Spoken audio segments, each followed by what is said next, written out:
Well, we came out here to bring awareness and demonstrate peacefully so families and friends who have relatives and people that they know here to be aware of the treatment that my father received here for 15 days in a rehabilitation program after his hip fracture. Okay, how long ago? He fractured his hip on August the 8th. He had surgery on the 11th.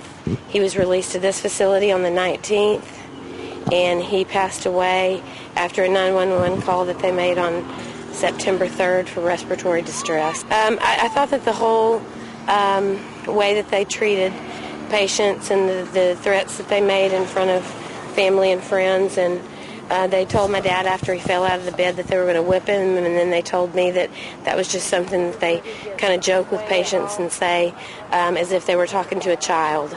He was living alone in an apartment and driving an automobile. He had stopped practicing law officially probably about 2 years ago as an attorney for 33 years in Conroe. He was a state representative in Galveston County in the 60s in the State House of Representatives. He fought for civil rights and had a very prominent case in Conroe called the Clarence Branley case. He had congestive heart failure. Yeah, I'm seeing Probably 03, 04, he had open heart surgery, completely recovered from that, and was living alone again, still practicing law. And he broke a left hip in 2007 and went to rehabilitation, and then began living independently after that for the past 2 years, going and drinking coffee every day at the Kettle restaurant and arguing politics with his buddies. And Mr. Rogers that's here is his best friend, and I call him the Fierce Warrior. It was 15 days. They brought him in for a hip fracture. He had a small pressure wound from the hospital, minuscule on his heel, that proceeded to eat his whole heel. And they denied nutrition, and even when we asked if he could have hydration via IV fluids, I was told that they'd have to order blood work for that. They did not have a family care meeting with me until 9/2, and that was because I rushed it along because they weren't even going to put the PEG tube in for following week due to the busy schedule of the surgeon that does the internal PEG tube placement. And it's a stage 4 when bone sticks out. And the same doctor that treated his treatment was all that kind of thing would heal in 7 to 14 atrocious. days. We were like, well, he was there. They called me and said he's in respiratory failure. We just called 911. He's a full code, so we don't want to have to put him on the floor and do CPR. 911 should be here in a moment. We'll let you know when they arrive. When he got to the hospital, the ER doctor said that he would probably only live about 30 more minutes if we didn't put him on a ventilator, but we could try oxygen. We talked to my dad about a ventilator. He knew the ramifications of that. We opted not to do that. Yeah, I'm seeing that. They began to use a BiPAP, forced air, but not ventilator, and he lived for about, from Friday. Yeah, I'm seeing that. I never left the hospital. Friday, Saturday, Sunday, he died on or about noon on Monday. That he felt like it was a almost personal, and I came here and created a collage on his wall with a lot of the sayings from Martin Luther King and Perry Pickett's opinion on the Branley case, and a lot of pictures of my dad and family members, and made a big collage on the wall in hopes that he would be treated more as a human instead of just a shell. They drugged him constantly. We had to write a paper saying that they weren't allowed to give him any more pain medication. We have the nurse's notes stating that they did continue to medicate him, and the treatment by the social worker was very kind, and she mentioned that she felt like it was a black and white thing, and that she had told him who he was, what he stood for, and her comment was, they just don't get it. Mr. Rogers called the day after he died, and the state investigator came in. They brought 3 people, claimed that they came, sat down, looked through the chart, decided there was not a problem. So the Monday after the funeral, I called and made my own complaint. I filed a police report with Ken, each of us on our own, with the Willis Police Department. I met with a JP named Judge Moriarty. He told me that he was going to refer the case to David Walker in the county attorney's office, and I haven't got return calls on that because we're still wanting an autopsy. And they said that they can't order an autopsy until they get the thumbs up from the Willis Police Department. And Detective Rooney, I'm hoping, is working on that now. No, he will be cremated once the autopsy is complete. I saw Don the morning that he broke his hip. I found him naked in his bathroom. I viewed his body. At that time, I saw a small sore on the back of his back and a few little bruises on his shins in the front, and that's all I saw. After he had hip surgery, they brought him to this place. And unlike Seal, I'm going to say that they killed him by neglect. I fought with these people almost on a daily basis. They refused to clean his wounds. They refused to clean his diapers. They neglected him. I had a big fight one morning up here on a Wednesday morning when Don raised his left hand about 6 in the morning. And he said, Ken, he said, the bitch has almost whipped me. And I did not understand, and I said, Don, do what? And he raised his hand again, held his fingers about an inch apart, and he said, Ken, the bitches almost whipped me. They said I fell out of the bed. And I went down and confronted them about it, and they denied it. They said that he had fallen out of the bed, and that they put him back up in the bed, and later they caught him trying to climb out of the bed.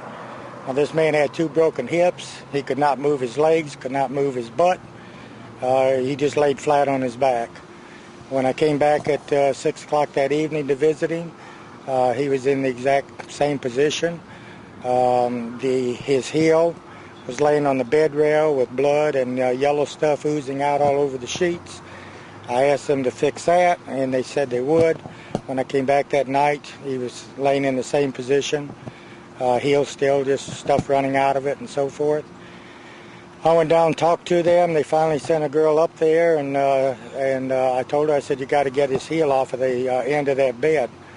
So they both grabbed him on the left, on his right side, and tried to pull him up in the bed, and I said, no, you can't do that. You're going to have to move the bed away from the wall so one can get on each side.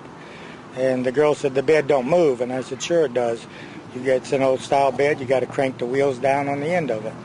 That brings to mind the times that I came up that his food tray was shoved over the top of his bed.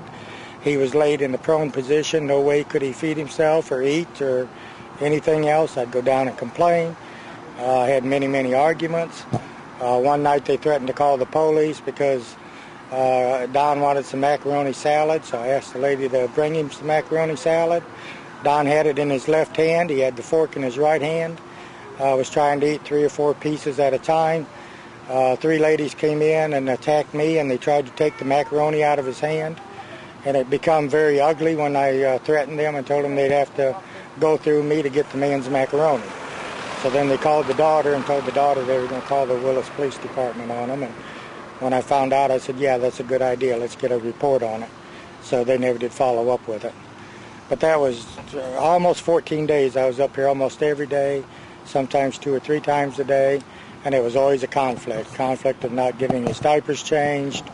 The wounds show where the the plastic on the diaper had cut in about 4 inches on the back side of his knee.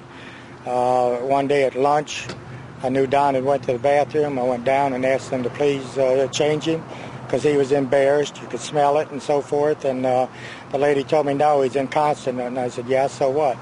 She said, well, he's on the schedule. We change him at a certain time in the afternoons.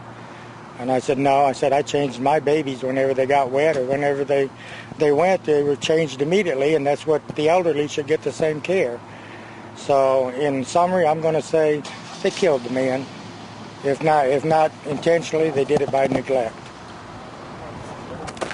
Okay, tell me about the doctor situation. I mean, the doctor that was over here compared to the hospital. What doctor did you have here? The doctor here was Mangum Porum. He does all the nursing home people, from what I understand, or most of them. He offices here in Willis. I found out later that he was the same doctor once he left the emergency room in Conroe. We had a